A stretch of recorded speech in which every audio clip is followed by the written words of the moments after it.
자, 여기에 대해서, 어, 더, 예, 옥경자매님. 아까 마태복음 28장 19절 그 세례를 베풀고 할 때 제가 할 말이 좀 있었던 것 같은데 한참 말씀을 듣다 보니까 까먹었거든요. 할 말을. 근데 지금 그 가르치는 것이 성령이 오시는 것인가 이 얘기를 하실 때 생각나는 것이, 그러니까 이 세례를 베푸는 것이 아버지, 아들과 성령에 대해서 가르치는 것이 아닌가 이렇게 말씀하셨는데, 그러니까 그 가르칠 때 아버지, 아들과 그 성령에 대해서 가르침을 그거 받을 때 그 가르침을 영으로 깨달아서 믿고 영접을 할 때 그때 성령이 부어지는 거죠. 그때 성령이 부어져서, 그러니까 성령은 먼저 그 부어주심으로 이렇게 생명을 먼저 주시는 거죠. 그래서 그 영이 살아나는 거잖아요. 그 다음에 또 아까 연자자매님이 출애굽기 30장을 읽었는데 거기 보면 또 바르는 말씀이 나오잖아요.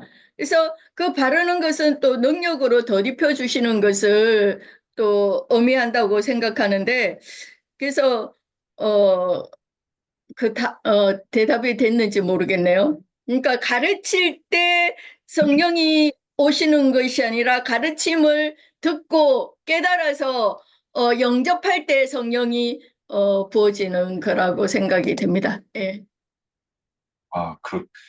다루는 것이 가르치는 것이다. 이렇게 저는, 어? 이렇게 말씀한 건가요? 우리가 가르치는 장소에 똑같은 시간에 똑같은 장소에 그 말씀을 듣고 있어도 깨닫는 사람이 있고 못 깨닫는 사람이 있잖아요. 네. 그런 것과 같이, 그러니까 가르칠 때 성령이 부어지는 것이 아니라 가르침을 듣고 깨달아서 영접할 때 부어지는 것이 아닐까 그렇게 생각됩니다. 예. 저 위에서 베드로 사도가 그 말씀을 할 때에 성령이 임하더라. 그 얘기가 지금 이제 옥경자매님 비슷하게 얘기하는데 좀 다른 게, 그게 사도 베드로가 가르치는 것이, 바르는 것이고, 그리고 그럴 때 성령이 임하는 것인가? 좀 이렇게 생각되어지는 부분이 있네요. 예. 아니, 바르는 것은 그 오순절 성령, 능력의 성령으로 덧입혀지는 거를 얘기하지 않을까요? 음.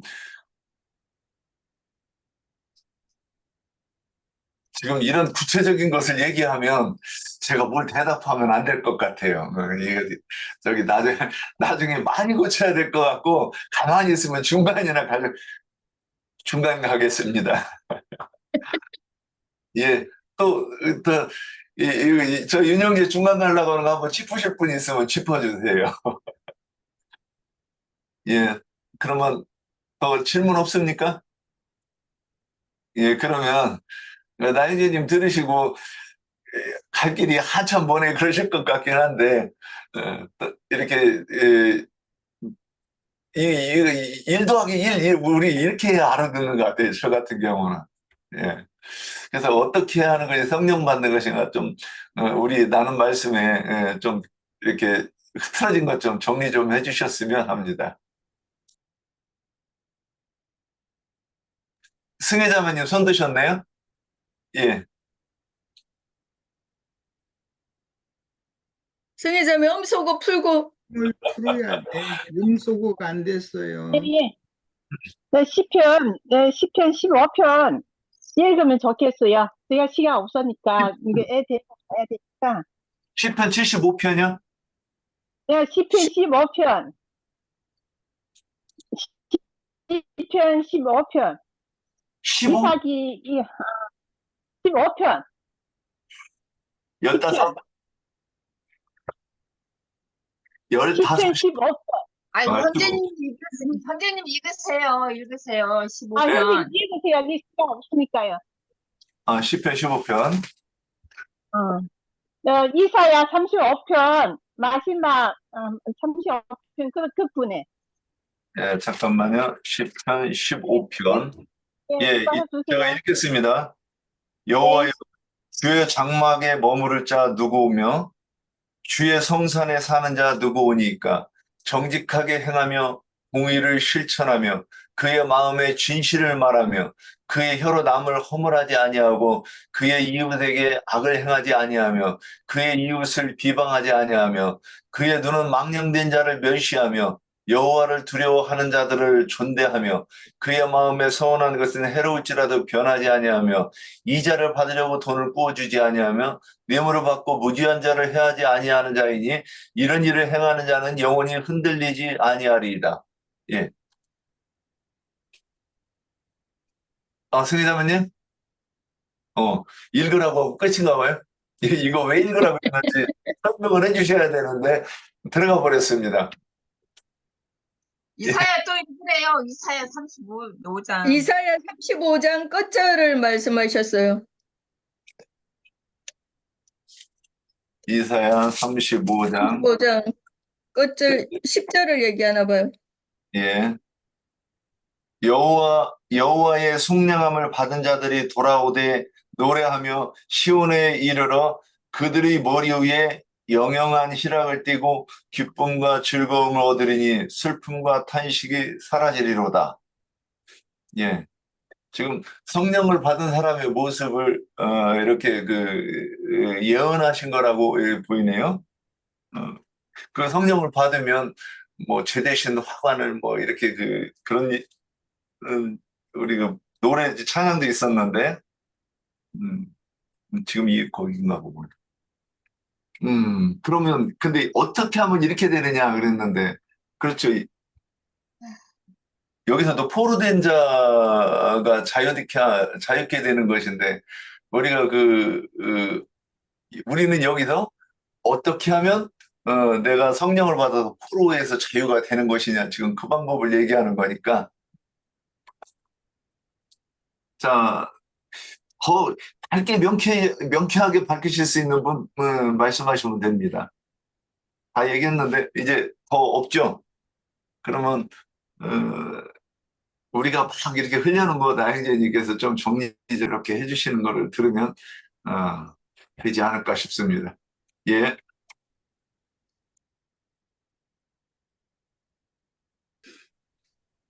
오늘 그 말씀의 질문 내용은 누가 성령을 받느냐 또는 어떻게 받느냐 이제 그게 어떤 사람이 성령을 받느냐 이런 식으로 질문을 했기 때문에 직입적으로 표현을 한다면 회개하고 복음을 믿은 사람이라고 말할 수 있어요. 그런데 이제 이런 표현들을 이해를 좀 돕기 위해서는 믿는다라는 말을 이해를 돕기 위해서 사람의 구조를 잘 먼저 생각을 해봐야 되고 예표상으로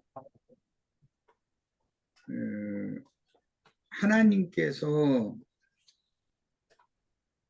아담 부부와 함께 거할 처소를 창조하신 창세기 내용을 보면 물로 덮였던 땅이 무트로 드러났어요. 그것을 그 땅이라고 이제 관사를 붙여서 그 땅의 그 다음에 동방에 동산을 창설하시고 그랬어요. 이게 맨 먼저는 그 땅이 있고 그 다음엔 동산이 나와요. 동산은 그 땅의 동방에 창설하셨다고 되어 있어요. 동방이라는 것은 뭐 오늘날로 말하자면 아람 지역을 말하는 것이지만 해 뜨는 곳이다 그런 개념이에요. 그리고 동방에 동산을 창설하셨는데 동산의 중앙에 생명나무와 선악을 알게 하는 나무 두 나무가 있었다 이렇게 돼 있어요. 그러니까 그 땅이 있고 동산이 있고 동산은 동방에 창설하신 거예요. 하나님이 창설하신 거예요.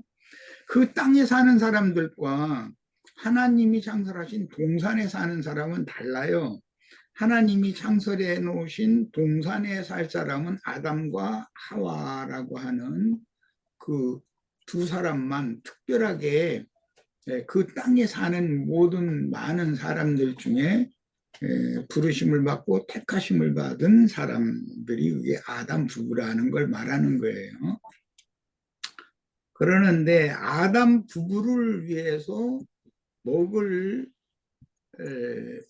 과실 나무를 그 땅에는 보기에도 좋고 먹기에도 좋은 나무들이 많이 나게 하셨다고 그랬어요. 그러나 그 땅 사람들이 사는 방식과 에덴 동산에 하나님과 함께 살아야 되는 아담 부부의 삶은 다른 것이죠.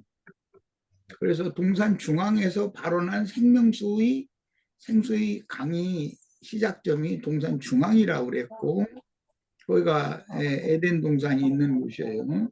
그리고 그 땅에 생명나무가 있는 거예요. 생명나무 열매를 먹고 생명수를 마실 사람은 아담 부부인 거예요.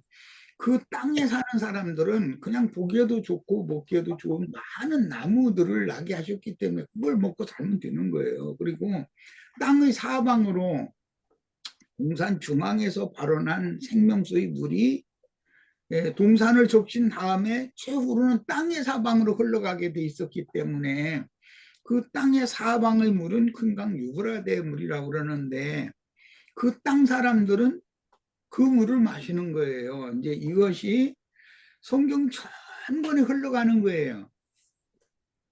그 이제 계시로까지 흘러가는데 큰강 유브라데는 바다와 만나는 강이기 때문에 그거는 이제 죽음의 강이 되는 것이고 생명수의 강이라고 하는 것은 땅을 치료하는 그런 강수예요. 그 에스겔서 47장, 48장에 그 해석이 나와 있죠. 생명수의 물이 흘러가는 그 땅은 다 고쳐진다 이렇게 돼 있어요. 그러면 땅을 고치는 건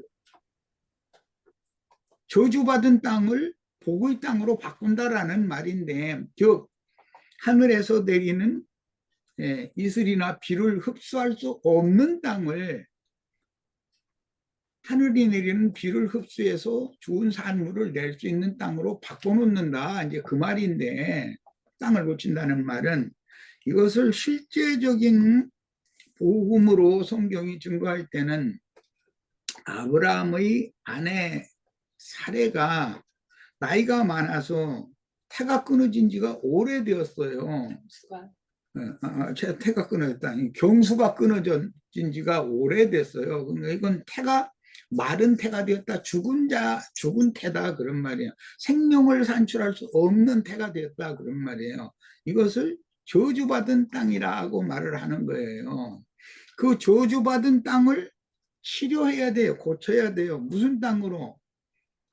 하늘 이슬과 비를 흡수해서 산물을 낼 수 있는 땅으로 고치는 거예요. 그 일을 위해서 누가? 그 치료자인 예수님이, 즉 목자인 예수님이 오셔야 된다. 그 고치는 자라는 말은 목회자 또는 목자라고 하는 보이맨이라고 하는 이 단어 갖다 내가 여러 번을 얘기했어요. 다스리는 거라고도 표현했어요.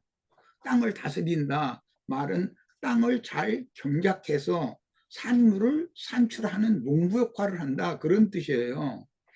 땅이니까 농사를 하는 걸로 비유하자면 당연히 농부가 밭갈이를 하고 씨를 심고 그다음에 그 곡물을 잘 돌보고 그렇게 해서 올 익은 좋은 산물을 추수를 할 수 있는 땅이 되어져야 되는 거잖아요. 그것은 농사의 비유법으로 말을 하는 거고, 팔레스타인 땅의 히브리인들은 목축업을 겸해서 했기 때문에 그 목자가 우양을 치는 것으로도 상징을 해요. 이것은 목자로도 상징을 하지만 농부로도 상징한다, 예수님은 그런 말이에요. 그런데 전부 땅과 관계가 있어요. 땅에서 일을 해야 되는 거니까. 그래서 예수님이 오실 때 말씀이 육신이 되어 자기 땅의 자기 백성에게로 오셨다. 이렇게 그 땅 이야기를 한 거예요. 예수님의 땅과 마귀의 땅은 다르죠.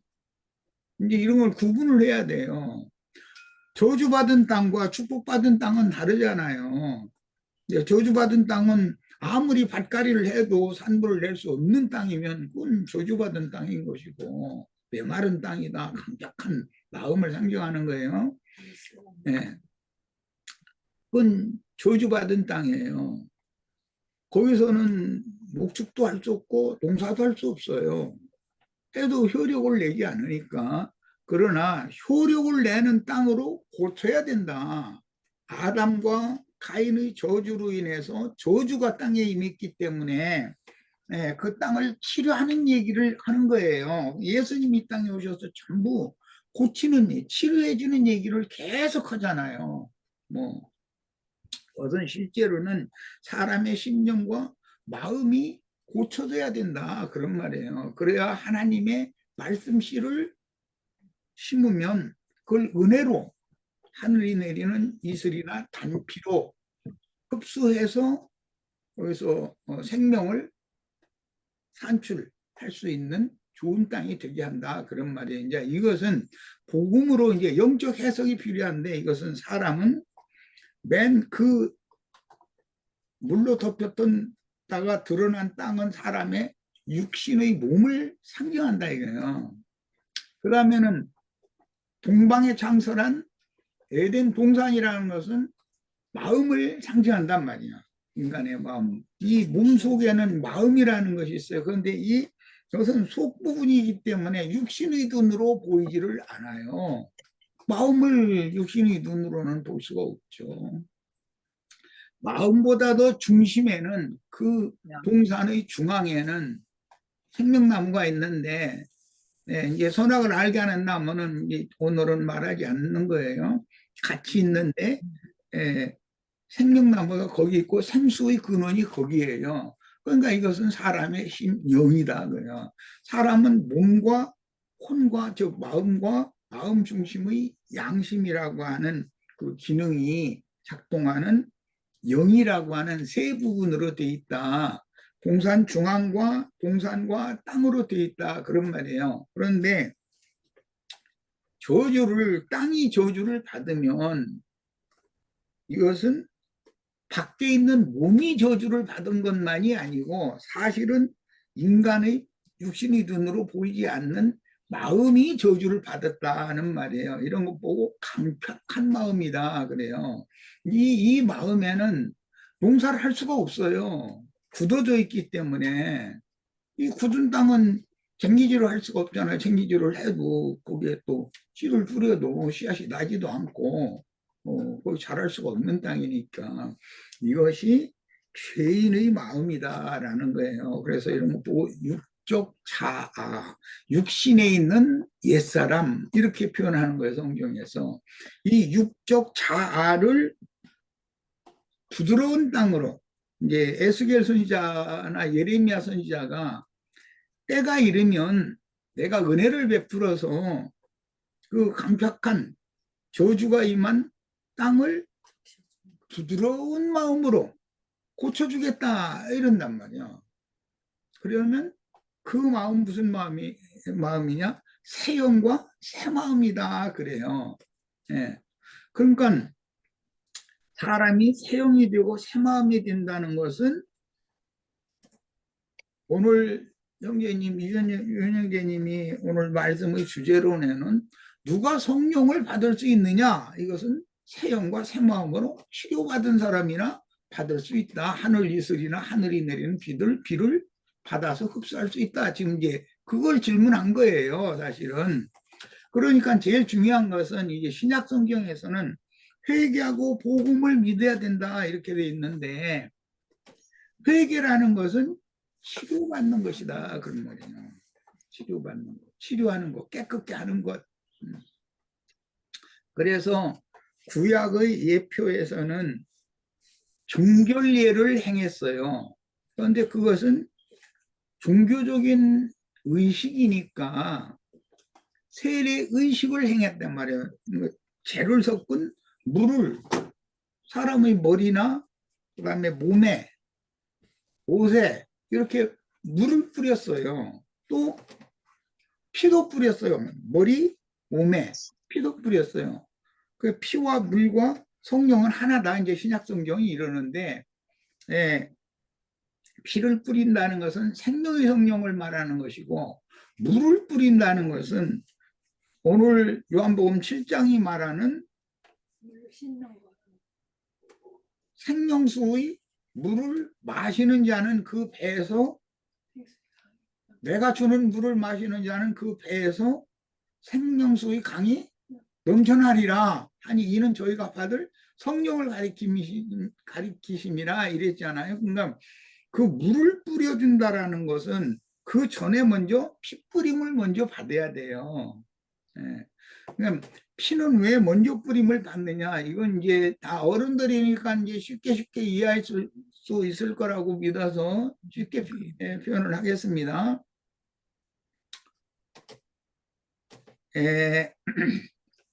남자는 포피를 베어내는 종교 의례의 할례를 받아요. 유대인들은 난지 8일 만에. 근데 여자는 처녀가 청년에게 혼인을 했을 때 남편에 의해서 피 흘림을 받는 거예요. 여자의 할례예요, 그것이. 예. 그러니까 남자든 여자든 피 흘림이 없으면 죄 사함을 받지 못해요. 이것은 하늘이 정한 법칙이에요. 자, 이 말은 죽음을 의미하는 거예요. 옛사람의 죽음이다. 네, 피를 흘린다는 것은 옛사람의 죽음을 의미하는 거예요.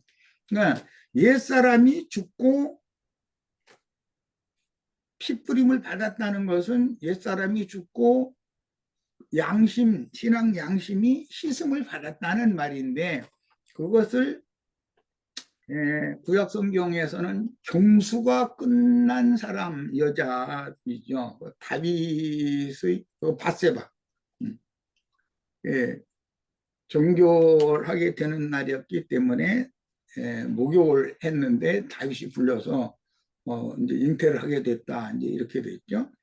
그러니까 이것은 경수를 한다, 경도를 한다라는 것은 옛사람의 피 흘림을 상징하는 것이고, 이것은 육신적인 옛사람, 육적 자아의 죽음을 의미하는 거예요. 그러면 새로운 피가 운행이 된다는 것은 새 생명이 온몸에 운행이 된다. 그때 하나님이 생명의 씨를 심게 해서 잉태시킨다, 그런 말이에요. 그러니까 정결한 태가 아니면 잉태할 수 없어요. 인간 사회에서도 그렇잖아요. 그래서 경수가 안 되는 사람은 경수가 끝난 다음에 잉태의 기간이 하나님이 정해놓은 그 기간에 남편과 고합을 해야 되는데, 그렇지 못하면 그냥 경수로 이게 배란이 됐지만 씨를 받아들이지 못한 그 알은 그냥 죽어가지고 배설되는 거예요. 그것이 경도잖아요. 경도의 피잖아요. 뭐 의학 교수님처럼 또 이런 것까지 얘기됐네요. 그런데 한 달에 한 번씩 배란을 하는데, 그 배란을 해서 알을 낳았을 때 살아있는 알에 남편의 씨가 착상을 하면 잉태가 된단 말이에요. 그런데 알은 나눴는데 씨가 착상을 하지 않아. 그러면 알이 시간이 지나면 죽잖아요. 그러니까 그걸 배설하는 걸 그 피 흘림이라고 그래요. 자, 이런 이치를 생각을 이제 해보시고, 여자의 인체의 구조는 바깥 몸만 있는 것이 아니라 안에 몸이 있는데, 몸이라고 말할 때는, 히브리인들이 몸이라고 말할 때는 여인의 그 내면을 말하는 거예요. 실제로는 바깥 몸보다도. 그런데 그 내면이 2층으로 돼 있어요. 그 땅의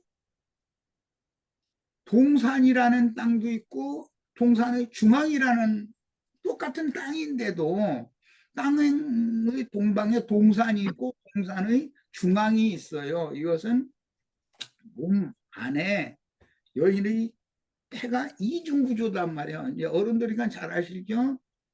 질부가 있고 자궁부가 있어요. 이것은 사람은 영과 혼과 몸으로 구조가 되어 있다는 것을 표상으로 보여주는 거예요. 실제로 생명을 잉태하는 것은 자궁부지 지뢰에서 잉태하는 것이 아니에요. 지뢰 잉태하면은 자궁 외 임신이다 그래가지고 그것은 의사가 아무리 기술이 좋아도 그 아이를 그 적당한 때가 되도록 길러내가지고 그 아이를 출산시킬 수 있는 그런 재주는 없어요. 반드시 자궁 내에 안전하게 거기에서 즉 동산의 중앙에 생명이 거기에서 잉태되고 거기에서 자랐다가 나와야 되는 거예요. 그러니까 이런 것은 오늘 말씀을 이해를 하는데 도움을 드리려고 이런 얘기를 하는 거예요. 예.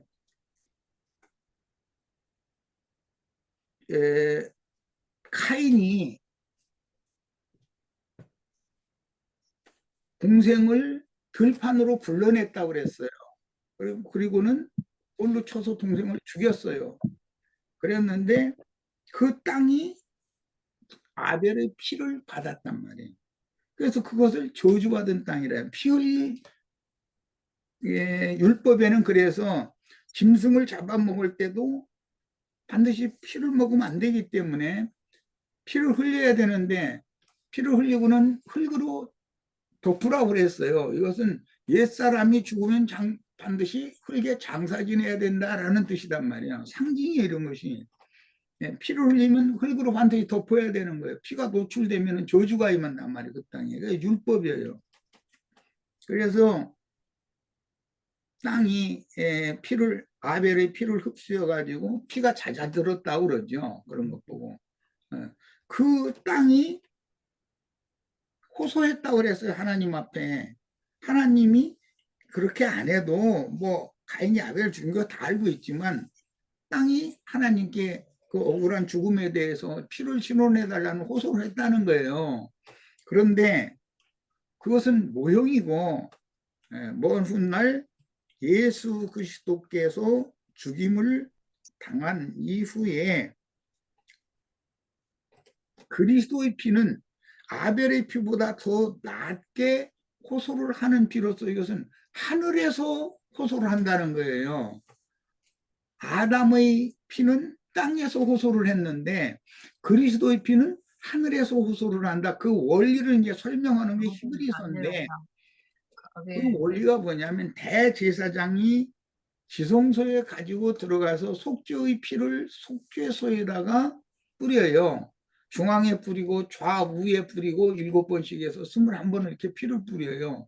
그러면 그 피는 그 지성소라고 하는 곳, 셋째 하늘이라고도 하고 그 보좌라고 하는 것이 속죄소단 말이에요. 그 영광의 두 그룹의 사이 중심에 말씀이신 하나님이 계셔서 거기에서 핏뿌림을 연락을 하시면 대제사장에게 이 핏뿌림을 통해서 이스라엘이 지난 1년 동안 저지른 모든 죄를 다 용서한다라는 하나님의 그 선고를 말씀을 듣고 나와서 백성들에게 오늘 이 대속죄일 제사가 하나님께 연락이 되었고 여러분들이 지난 동안 이스라엘 백성이 1년 동안 저지른 모든 죄는 간과하심을 받았다, 용서받았다 이렇게 선포를 하면 그 축복을 듣고 돌아가는 것이 속죄일 제사예요. 그게 자, 이런 것은 오늘 우리가 지금 말씀을 나누는 복음의 내용이고 비유, 모형이라 이런 말이야.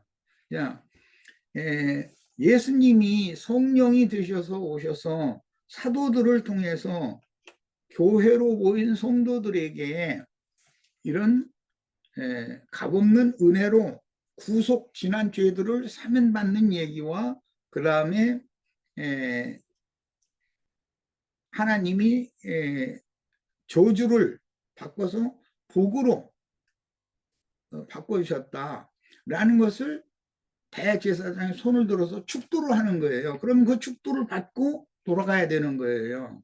이런 것이 구약의 그 제사법이 있었다.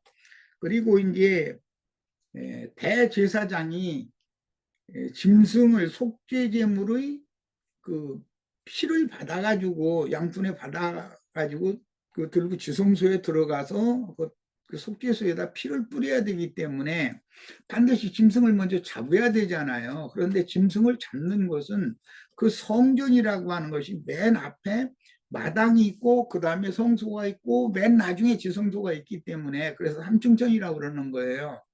하나님은 셋째 하늘에 계신다, 이제 그렇게 표현을 하는 거예요.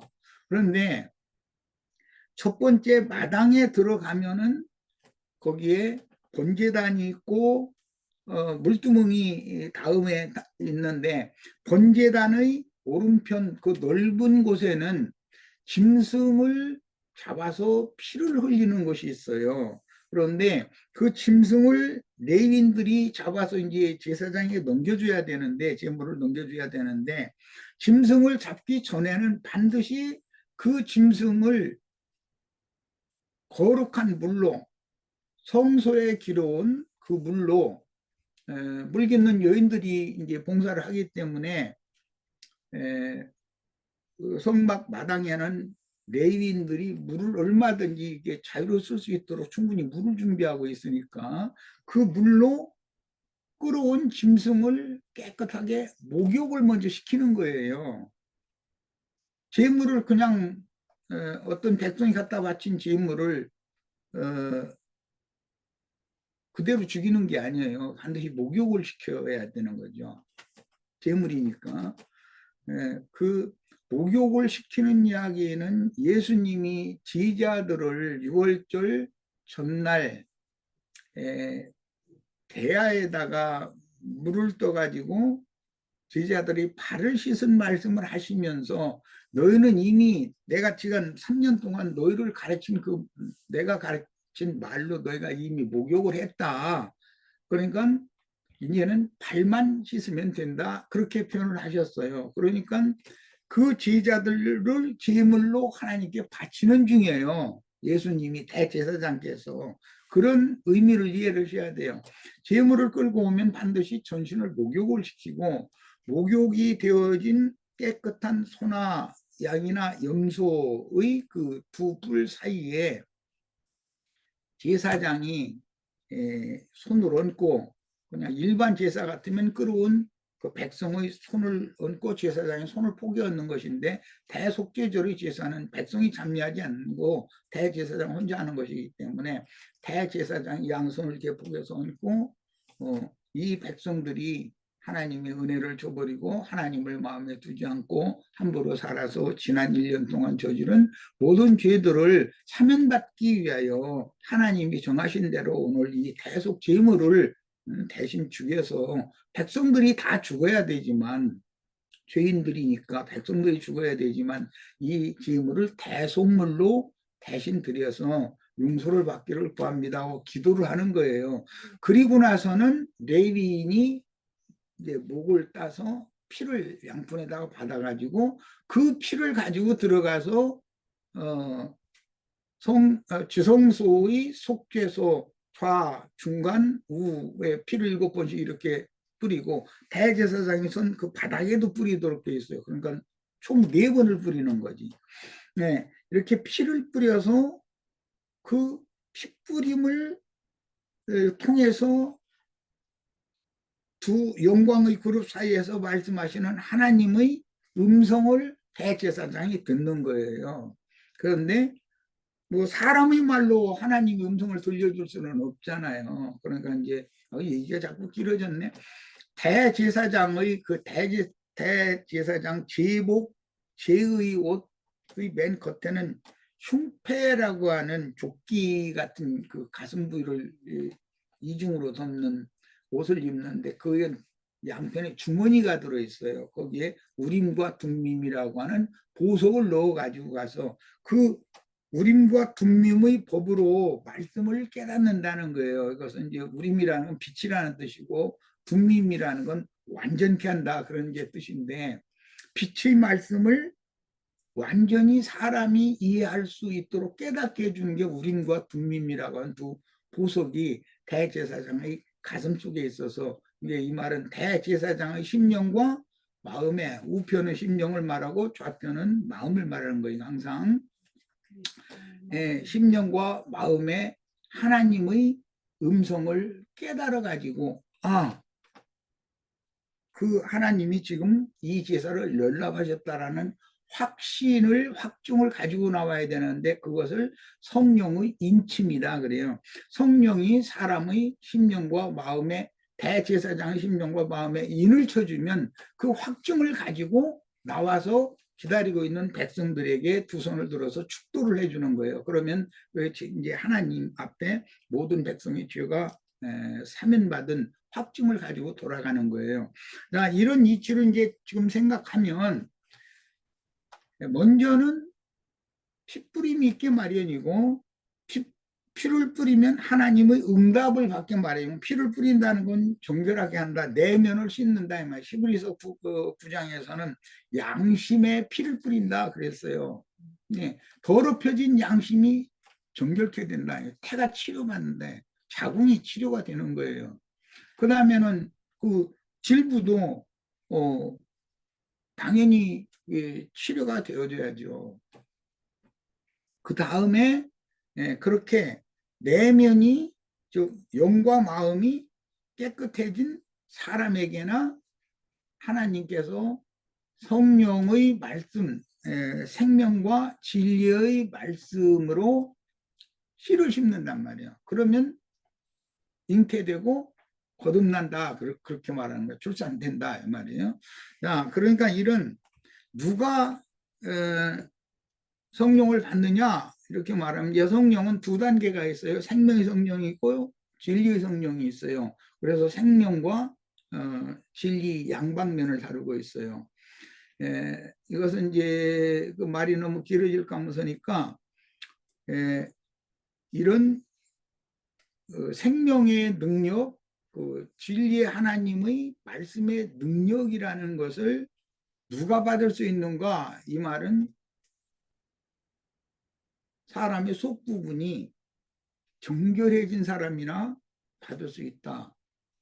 그렇게 대답을 해야 맞는 거예요. 그리고 사람이 스스로 그러면 자기의 신앙 양심과 부패하고 더럽혀진 마음을 스스로 깨끗게 할 수 있는가? 그게 아니고 주의 말씀을 전하는 종들을 보내서 회개케 하는 영을 먼저 보내셔야 되는 거예요. 스가랴서에 보면 통회하는 심령을 부어주신다 그랬어요. 그러니까 이것은 가룟 유다도 자기가 무죄한 피를 팔은 것에 대해서 양심의 가책을 받았다고 되어 있죠. 성경에. 그것이 회개인가? 그것은 자연인이 자기가 잘못한 거에 대해서 양심상으로 가책을 받는 것일 뿐이고 이것은 진정한 회개가 아니라는 거예요. 이제 베드로의 그 회개가 또 나와요. 가룟 유다의 그 가책에 대비하는 가룟 유다는 주님과 그 눈이 마주쳤을 때 이것은 주의 성령과 나의 영이 만났을 때 그것은 다른 표현으로는 빛이 나의 심령에 임하는 것을 의미하지만 다른 표현으로 하자면은 정결해진 즉 이미 돌이키고 회개한 사람의 심령에 하나님의 그 씨가 심어졌을 때 발아되는 순간이란 말이에요. 그런 것을 표현을 할 때 예수님의 눈과 베드로의 눈이 마주쳤을 때 베드로가 자기가 주님의 그 예언대로 주님을 세 번을 부인한 사실을 그때 깨닫는 순간 빛을 받은 거죠. 그리고는 밖으로 나가서 통곡하여 울었다 그랬어요. 그럼 베드로의 회개 이야기와 가룟 유다의 회개 이야기가 왜 성경에 이렇게 대비되는가?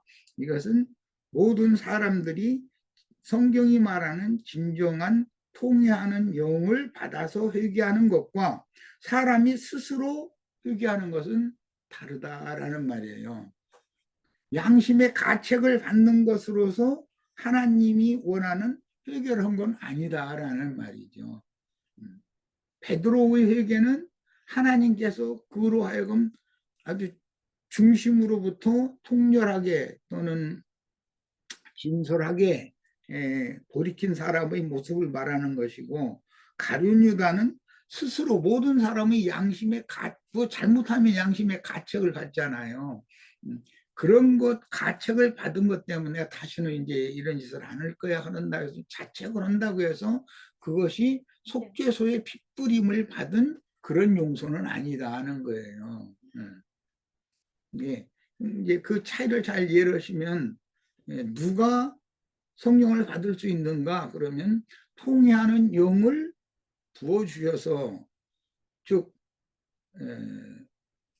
여자가 경수를 매번을 하지만 그때와 그 다음에 모든 정황과 그 다음에 그 태가 따뜻해야 돼요. 여자는 몸을 따뜻하게 하는 거예요. 여자를 며느리 보약을 먹인다 그런 것은 몸을 따뜻하게 하는 약을 먹인다는 뜻이에요. 몸을 덥게 해줘야 되는 거고, 남자는 차게 해주는 약을 먹는 거예요.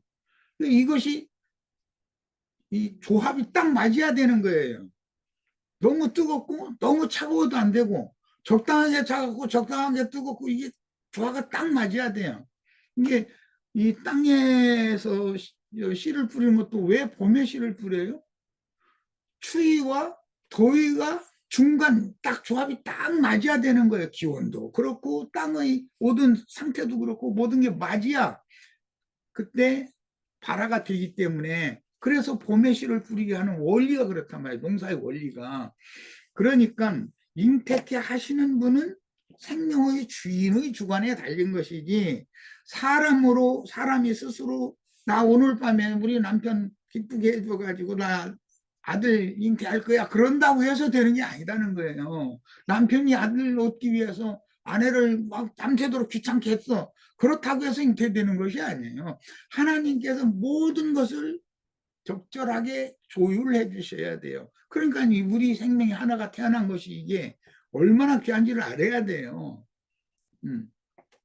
이런 것이 성경의 이치이기 때문에, 누가 성령을 받을 수 있는가라는 표현은 하나님의 은혜를 받아들인 사람이 새 영과 새 마음이 되기 위해서는 하나님의 은혜는 성령을 부어주심으로 은혜를 입혀주시는 건데, 남편이 씨를 뿌릴 때는 기름 부음을 통해서 그 기름 속에 씨가 섞여 있는 거잖아요. 항상 이게 원리란 말이에요. 생명의 원리. 그래서 기름 부음을 받으면 그 속에 생명의 씨가 그 속에 자신의 마음을 통과해서 그 양심이 있는 생명의 원천지까지 흘러 들어와서 거기서 잉태를 시킨단 말이에요. 이제 이런 원리를 잘 종합적으로 이해를 하는 시간이 됐으면 좋겠습니다. 오늘 설명이 굉장히 길어졌는데 이 복음을 설명한다는 게 그렇게 간단한 것이 아니에요. 그래서 좀 말이 길어졌는데, 그래도 우리들은 다 어른들이니까 쉽게 알아들었을 거라고 믿습니다. 예, 자, 마칩니다. 예, 나인자님께서 몇 가지 이렇게 그 관점으로 이렇게 도달하라고 이렇게 요 부분 이렇게 이제 설명하시는 것 같은데, 참 이게 이렇게 정리가 돼가지고 나도 또 이렇게 막 자유롭게 표현하려고 그러면 그 어떤 나에게 하시는 말씀도 이해가 돼야 되고, 나도 성령이 계시는데 또 와서 이게 도와주시지 않으면 이게 참 불가능해요. 예. 그러니까 근데 중요한 건 성경에서는 이런 것을 이게 소망이, 그러니까 우리가 내가 바라는, 간절히 바라는 소망. 그래서 성경에 산소망 그러는데, 이런 소망이 산소망이지 이거를 내가 뭐 어떻게 하면 성령을 받을 수 있을까? 노심초사하고 내가 어떻게 하면 나도 그 정결하게 되고 성령이 내게 오셔서 또 내게 계시를 주시고, 또 나는 또 누군가를, 내가 이렇게 살아가는 것처럼 누군가를 이렇게 전도해서 살릴 수 있는 것인가? 그러니까 이게 삶의 목표, 삶의 의미, 그 또 나의 소망, 이게 돼야 되는 거, 이게 돼야 이런 것이 우리한테 온다고 하시는 거라고 저는 이렇게 이해하는 것 같아요. 근데 여러분들도 다 이게 소망이죠? 혹시 돈 버는 거, 뭐, 자녀들 잘 되는 거, 그게 소망이고, 늘 노심초사하는 거면 내가 좀 삶의 방향이, 그거 아무리 노심초사해도, 죽을 놈 안 죽고, 출세할 놈 출세 못하고, 못할 놈이 출세하고, 이런 거하고는 상관이 없다고 저는, 그건 확실히 이해를 하는 것 같아요.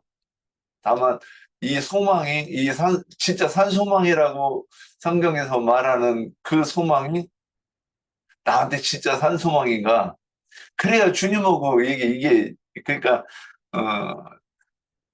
우리가 젊은 청년일 때 막 이쁜 여자 보면 가슴 설레고 내 거 있으면 하면 꽃도 사들고 밥도 사주고 이런 모든 것들을 해야 그 여인을 얻는 것처럼 또 여인이 남자를 얻는 것처럼 이런 것이 우리가 신앙생활은 산 소망을 갖고 이 성령 받기를 이렇게 구하는 것이 우리의 첫 번째 신앙생활 아닌가? 하여튼 이렇게 생각이 되어집니다. 그리고 그렇게 해야 이제 증인이 되는 거죠. 예. 자, 오늘 여기까지 말씀 나눴습니다. 그래요. 우리 모두 나의 심령과 나의 마음을 베드로를 치료하셨듯이 그렇게 고쳐달라는 그런 간절함이 필요해요. 그런 사람에게나 기름을 부어주실 수 있어요. 남편을 간절히 원하는 마음이 없는 사람에게는 하나님이 기름을 부어주시지를 않죠. 레아와 라헬이 서로 남편을 간절히 원함으로 이렇게 경쟁을 했었던 이야기가 성경에 나오는데 그게 사람의 심령이어야 된다는 거예요. 사람이 그래야 된다는 거예요. 우리 다 그런 심령을 가져야 되겠습니다. 네. 예, 오늘 하여튼 다들 정확하게 정리가 됐을 줄로 예, 믿습니다. 자, 수고하셨습니다.